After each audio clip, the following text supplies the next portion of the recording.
নমস্কাৰ বন্ধুসকল, জুৰি ৱৰ্ল্ডলৈ আপোনালোকক স্বাগতম জনালোঁ।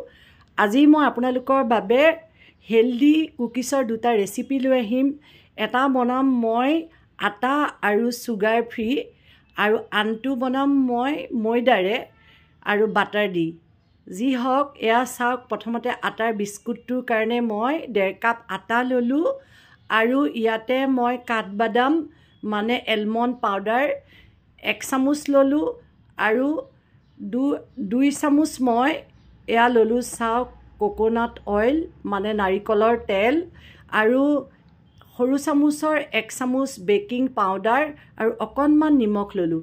এতিয়া মই ইয়াতে চেনি ব্যৱহাৰ নকৰোঁ, ব্যৱহাৰ কৰিম চুগাৰ ফ্ৰী, আৰু লিকুইড চুগাৰ ফ্ৰী মই 7 ড্ৰপ মানে 7 ড্ৰপ ইয়াতে দিলোঁ। দি পেলাই বস্তুখিনি মই ভালকৈ মিক্স কৰি ল'লোঁ। এয়া চাওকচোন। আৰু এতিয়া মই ভেনিলা এচেঞ্চৰ গোন্ধৰ কাৰণে 4 ড্ৰপ মানে 4 ড্ৰপ ভেনিলা এচেঞ্চ দি পেলাই বস্তুখিনি এয়া চাওক মিক্স কৰি ল'লোঁ। আৰু ইয়াতে শুকান হোৱাৰ কাৰণে মই এতিয়া 2 চামুচমান গাখীৰ দি দিম। এয়া চাবচোন, কেতিয়াবা অকণমান বেছিও গাখীৰ লাগিব পাৰে। এয়া চাওক, আটাখিনি মাৰি পেলাই মই চফ্ট কৰি পেলাই এয়া বিস্কুটৰ কাৰণে ৰেডি কৰি ল'লোঁ। এতিয়া মই বিস্কুটৰ শ্বেপ দি যাম। চাওকচোন, আপোনালোকে যিকোনো শ্বেপ দিব পাৰে।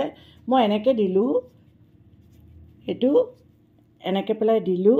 এয়া চাওক, ওপৰত এটা বাদাম এনেকৈ লগাই দিছোঁ, দেখিছে? এনেকৈ গোটেই বিস্কুটখিনি মই এনেকৈ বনাই ল'ম। প্ৰথমতে চাওক, এটা পেনত মই নিমখ দিলোঁ। নিমখখিনি গেছত গৰম কৰি ল'লোঁ, লৈ পেলাই তাতে এডাল ষ্টেণ্ড দিলোঁ। দি পেলাই এতিয়া এখন প্লেটত এই বিস্কুটখিনি দি দিলোঁ।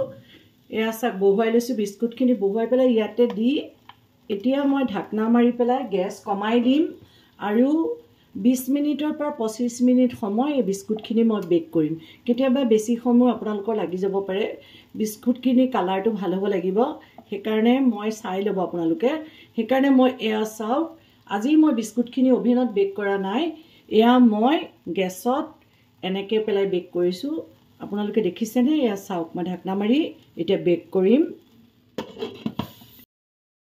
চুগাৰ ফ্ৰী বিস্কুটটো হৈ গ'ল। মই এয়া গেছৰ পৰা নমাই এয়া প্লেটত দিলোঁ। চাওকচোন, ইমান সুন্দৰ হৈছে। আনটো বিস্কুট মই ৰেডি কৰিবলৈ লৈছোঁ। এটা কণ্টেইনাৰত আধা কাপ বাটাৰ ল'লোঁ, তাতে অকণমান নিমখ লৈ ল'লোঁ প্ৰথমতে। এয়া চাওক, আপোনালোকে বিস্কুট ঘৰত বনাইছেনে?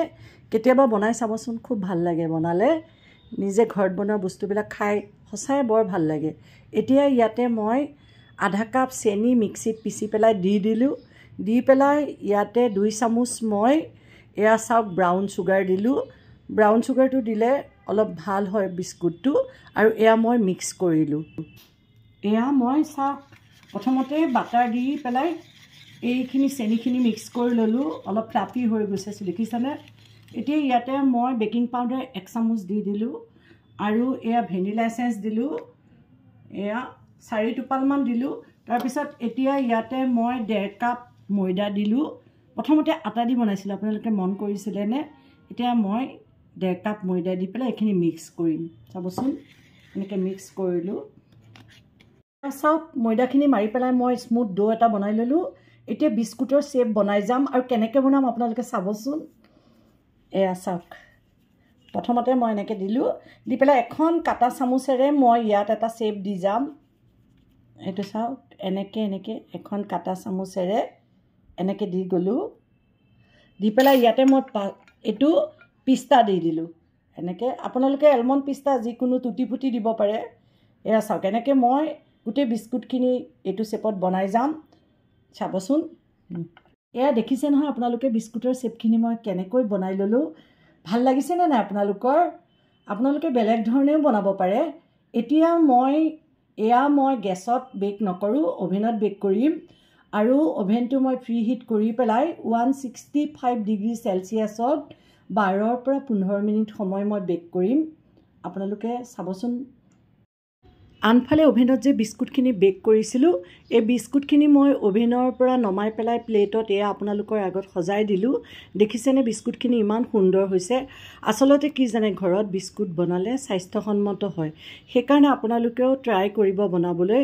আৰু এয়া চাওকচোন কেনেধৰণে মই বিস্কুটটো চাৰিও ছাইডটো আপোনালোকৰ আগত দেখাই দিছোঁ আৰু লগতে ভাঙিও দেখাইছোঁ। এয়া দেখিছেনে? আৰু যদি মোৰ এই ৰেচিপিটো আপোনালোকে ভাল পাইছে তেতিয়াহ'লে মোক কমেণ্ট কৰি জনাব।